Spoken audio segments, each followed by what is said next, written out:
Efforts towards achieving a ceasefire in Ukraine have failed again as Russian shelling prevents the evacuation of major towns and cities.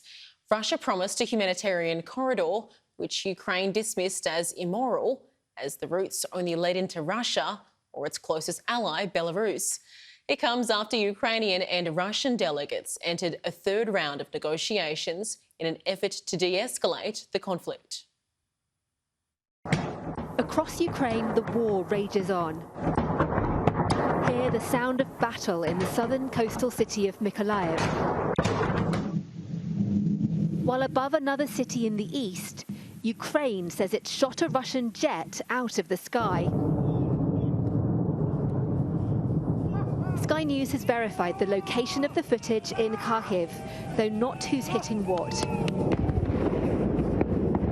On the ground, it's not just men doing the fighting. We have blessed our men to protect our land. We join the men and the Ukrainian army. Ukraine's president urged the world to put even more pressure on Russia to end its war. If the invasion continues and Russia doesn't give up its plans in regards to Ukraine, then a new set of sanctions needs to be introduced. On a visit to Lithuania, the top US diplomat insisted unprecedented punishments by Western allies against Moscow are working. We see the ruble going through the floor. We see Russia's credit rating coming basically to zero, to junk status, as we would call it.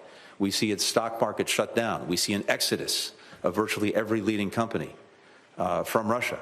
All of those things are happening. They're happening in real time. But President Vladimir Putin remains on the offensive.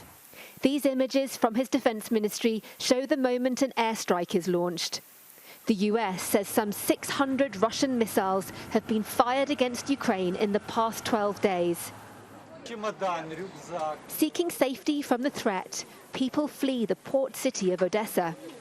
In other areas, though, it's no longer safe to escape, and attempts to open humanitarian corridors keep failing. This is Mariupol, also on the coast, and the scene of some of the worst bombardments. It has been established that the nationalists threatening violence are simply not releasing civilians and foreign citizens from the aforementioned locations. But Ukraine's accused Russia of cynically only allowing safe passage to its territory or to its close ally Belarus. This is an unacceptable option of creating humanitarian corridors.